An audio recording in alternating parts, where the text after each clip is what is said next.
Tema homili saya pagi ini tentang Roh Kudus dan komunikasi. Para opa oma, bapak ibu, saudara-saudari, kaum muda dan kaum remaja, serta anak-anak yang dikasihi Tuhan. Tema novena Pentakosta hari yang ketiga, yakni tentang Roh Kudus meredakan masalah hidup kita. Sebenarnya apa yang menjadi masalah hidup kita? Menurut hemat saya, yang menjadi masalah hidup kita pada umumnya adalah komunikasi. Contoh, ada sepasang suami istri yang nyaris bubar. Cukup lama mereka punya persoalan. Mereka tidak saling baku omong, tidak saling berbicara, saling mendiamkan diri. Masing-masing merasa yang benar.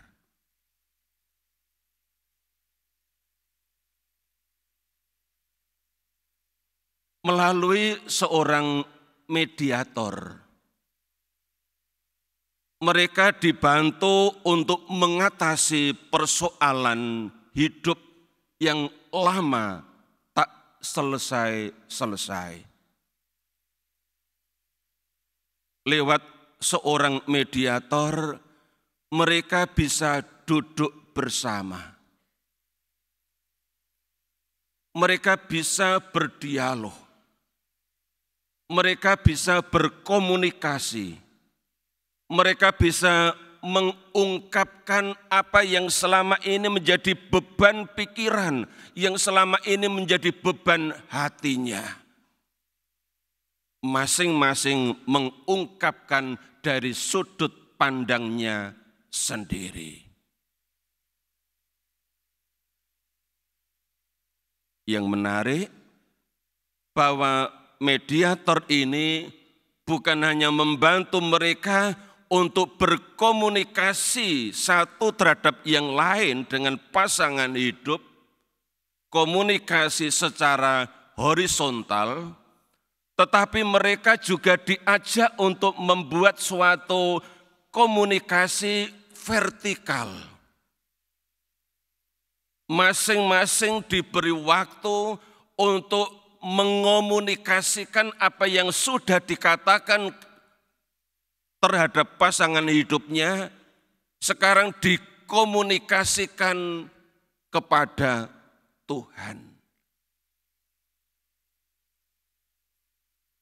Masing-masing diminta untuk berdoa. Berdoa yang tidak lain adalah berkomunikasi dengan Tuhan. Setelah diberi waktu, mereka diajak ketemu kembali. Dan pertemuan yang terakhir sudah sangat berubah, lain dengan sebelumnya. Persoalan yang lama tidak terselesaikan menemukan titik terang. Dan sampai detik ini mereka selamat. Rumah tangga mereka tidak jadi bubar. Bapak, Ibu, saudara-saudari yang dikasihi Tuhan, komunikasi ternyata memegang peran penting Namun ketika hanya mengandalkan usaha manusia, komunikasi bisa buntu, bisa tidak jalan. Namun ketika melibatkan Tuhan, melibatkan Roh itu bekerja di dalam diri masing-masing, komunikasi itu bisa bukan hanya horizontal tetapi juga vertikal. Dan ini yang memegang peran penting dalam kehidupan bersama. Bapak, Ibu, saudara-saudari yang dikasihi Tuhan, dari bacaan pertama Kisah Para Rasul bab 1 ayat 15 sampai dengan 17 dan ayat 20 sampai dengan 26 disajikan kepada kita contoh. Rasul Petrus sebagai pemimpin ke-12 rasul punya persoalan. Persoalannya adalah bahwa para rasul yang dia pimpin tidak lagi utuh, tidak lagi berjumlah 12 orang, tinggal 11. Dan Petrus tidak mau disebut pemimpin ke-11, ya, karena bukan pemain sepak bola. Yang diinginkan oleh Petrus adalah tetap 12 orang. Nah, persoalan ini dia komunikasikan kepada jemaat beriman yang jumlahnya 120 orang. Dia sharingkan, dia komunikasikan. Dan kemudian mereka mengusulkan sesuai kriteria yang diberikan oleh Petrus. Mereka usulkan 2 orang, yakni Barsabas dan Matias. Yang menarik bahwa setelah mengusulkan 2 orang itu yang memenuhi kriteria, kemudian mereka berdoa. Dikatakan tadi di ayat 24 dan 25. Ya Tuhan, Engkaulah yang mengenal hati semua orang. Tunjukkanlah kiranya siapa yang Engkau pilih dari kedua orang ini untuk menerima jabatan pelayanan, yaitu kerasulan yang ditinggalkan Yudas yang telah jatuh ke tempat yang wajar baginya. Bapak, Ibu, saudara-saudari, bagaimana mereka orang banyak ini punya ide untuk berdoa kepada Tuhan.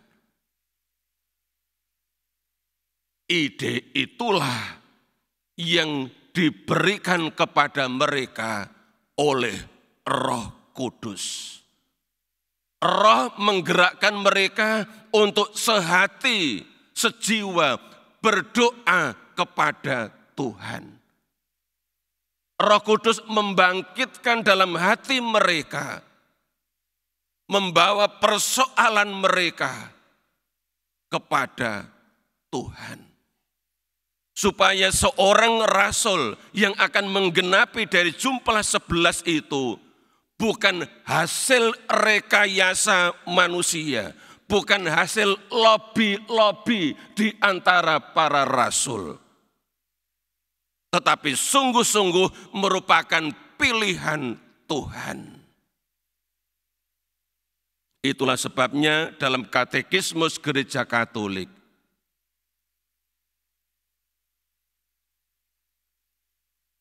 dikatakan di sana, misalnya di nomor 2681. Roh Kudus adalah guru doa di dalam batin kita. Roh Kudus adalah guru doa di dalam batin kita. Seperti yang dialami oleh jemaat perdana. Mereka berdoa kepada Tuhan karena Roh Kudus yang mengajar mereka, yang menggerakkan mereka, yang membangkitkan mereka untuk mengomunikasikan persoalan atau rencana untuk menggenapi menjadi 12 rasul itu kepada Tuhan. Supaya Tuhan yang bertindak atas mereka. Bapak, Ibu, saudara-saudari, dari bacaan Injil kita juga melihat apa yang dilakukan oleh Yesus. Dibimbing, diterangi oleh Roh Kudus. Yesus berdoa kepada Bapanya. Apa yang ia pikirkan, apa yang ia rasakan, apa yang sudah ia kerjakan, dikomunikasikan kepada Bapanya. Yang tadi saya bacakan adalah sebagian dari Injil Yohanes bab 17. Kalau Bapak, Ibu, saudara-saudari membuka teks ini, Yohanes 17, dalam satu bab, isinya adalah doa Yesus kepada Bapanya. Doa yang terpanjang dalam kitab suci, khususnya dalam Injil. Doa Yesus yang paling panjang. Saya kutipkan ayat 11 dan 12. Ya Bapa yang kudus. Perhatikan saudara, Yesus membuka doanya dengan seruan, ya Bapa yang kudus. Kata ya Bapa yang kudus hanya dijumpai dalam ayat ini. Yohanes 17 ayat 11. Lanjut.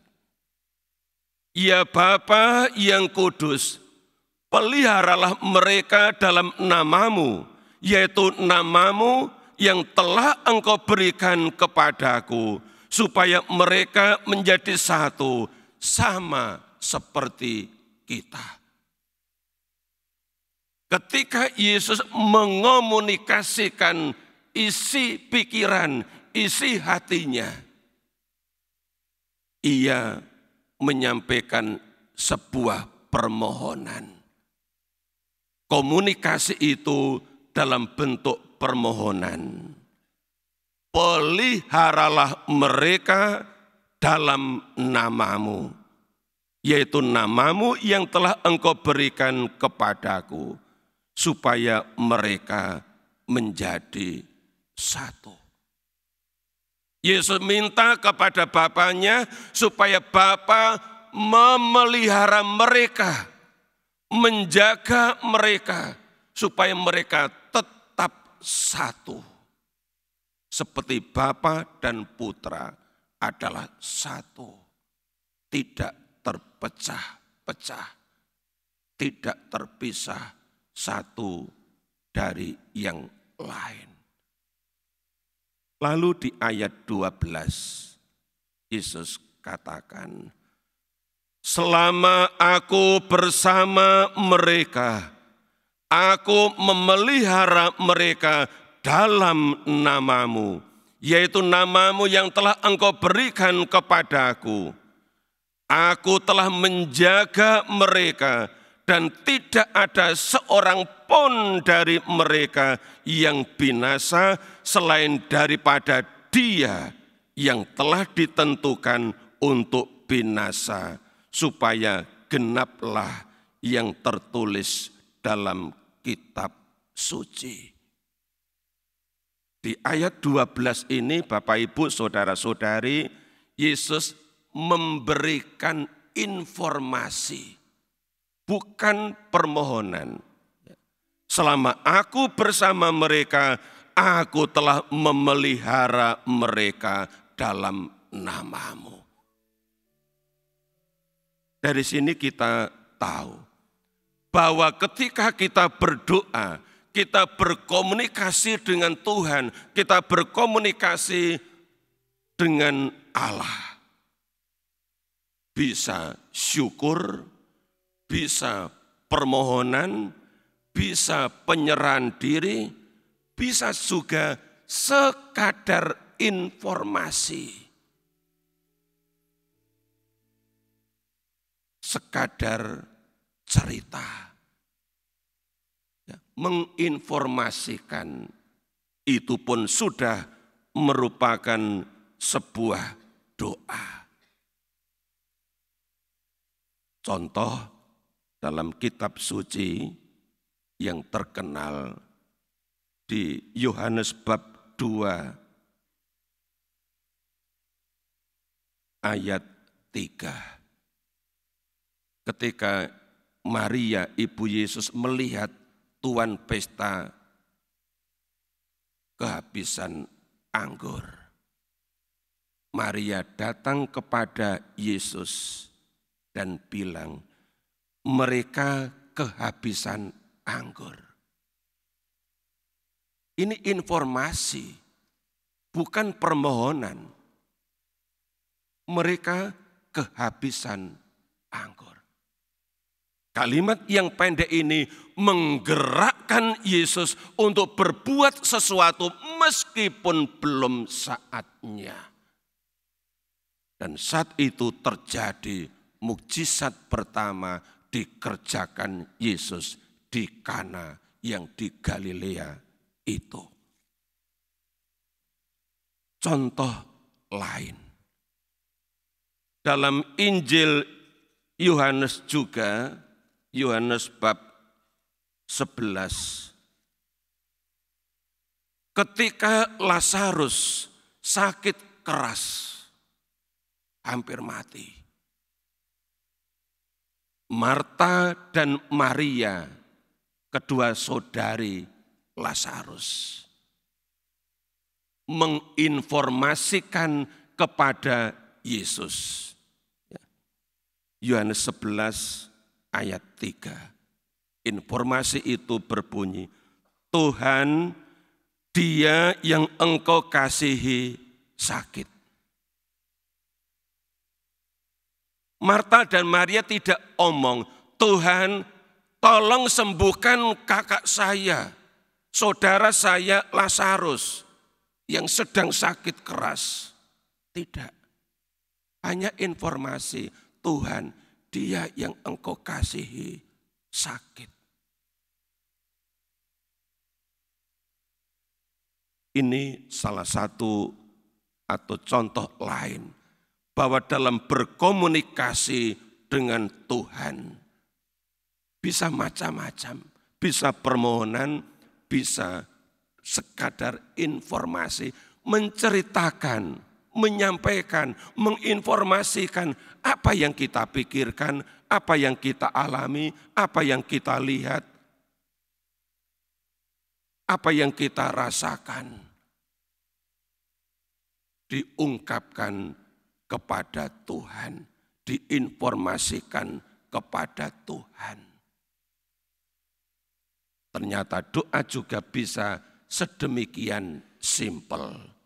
Oleh karena itu Bapak Ibu, saudara-saudari, mari kita terus-menerus membuka diri bagi Roh Kudus.